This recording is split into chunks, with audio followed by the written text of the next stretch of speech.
Hello friends, आज हम discuss करेंगे सार्थक अंक। सबसे पहले सार्थक अंक को इंग्लिश में बोलते हैं सिग्निफिकेंट फिगर। किसी राशि की माप में यथार्थता पूर्वक ज्ञात अंकों तथा पहले संदिग्ध अंकों को सार्थक अंक कहते हैं। और भी कैसे, जैसे किसी राशि की माप में वे अंक जो यथार्थता पूर्व राशि के मान को व्यक्त करते हैं उन्हें सार्थक अंक कहते हैं। तो how to identify of any number in significant figures, किसी संख्या में सार्थक अंक की पहचान कैसे करें। कक्षा 9, 10, 11, 12 सभी के लिए महत्वपूर्ण है और भी परीक्षाओं के लिए। ये छोटा बहुत बेसिक नॉलेज है ये। तो सबसे पहला रूल है, संख्या में प्रत्येक अशून्य सार्थक अंक होते हैं। अशून्य मतलब जो शून्य ना हो, जितने भी अशून्य होते हैं। तो 1, 2, 3, 4, 5, तो इसमें कितने सार्थक अंक हैं? 5। तो ये बता सकते हैं आप सार्थक अंक कितने हैं? 1, 2, 3, 4, कितने? 4। अगला है दशमलव तथा दशमलवहीन। दशमलवहीन मतलब जिसमें दशमलव ना हो। दोनों के बीच में आने वाले शून्यों को सार्थक अंक माना जाता है। मतलब जैसे इनके बीच में शून्य आया तो इन्हें सार्थक अंक माना जाएगा। ये दशमलवहीन है। 1, 2, 3, 4, 5, 6, कितने सार्थक अंक?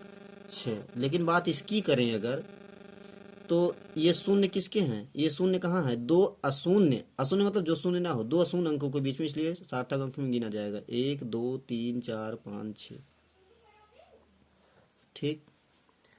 अब अगला है दशमलवहीन संख्या, मतलब जिसमें दशमलव ना हो।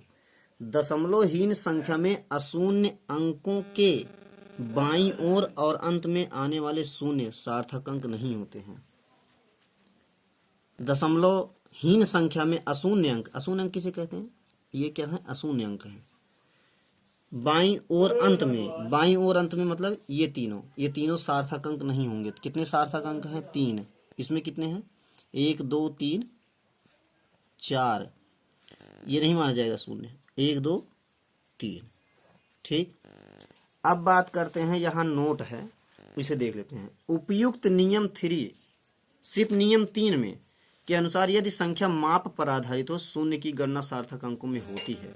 यहाँ हमने क्या बताया कि अगर जैसे ऐसे ही कोई पूछ ले तो आप ये सार्थक अंक में नहीं लेंगे। लेकिन अगर इस प्रकार से पूछता है 3150 किलोग्राम, तो आपको लेना पड़ेगा सार्थक अंक 4 है।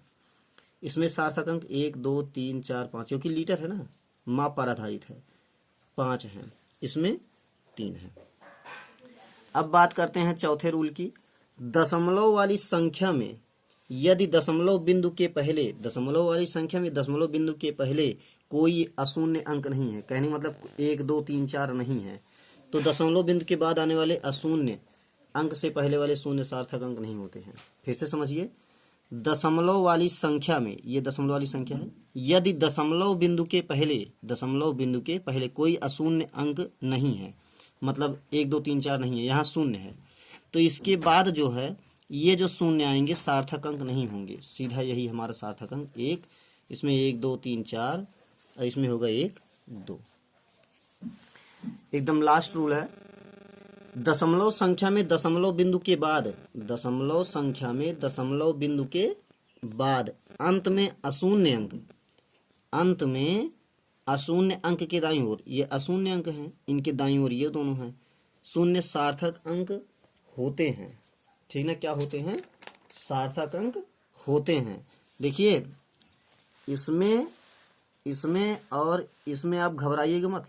ये दशमलवहीन संख्या, ये दशमलव से युक्त है, तो इसलिए ये सार्थक अंक में गिना जाएगा। 1, 2, 3, 4, 5, 6, कितने? 6। इसमें कितने? ये तो गिना नहीं जाएगा, ठीक है ना, लेकिन इधर वाला ये जिस शून्य गिना जाएगा। 1, 2, 3, 4, कितने हैं? 4 हैं। ठीक। अब बात करते हैं, मान लीजिए एक एग्जाम्पल और ले लेते हैं। 0.00358700।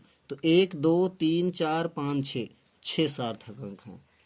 इस प्रकार से सार्थक अंक कंप्लीट हुआ।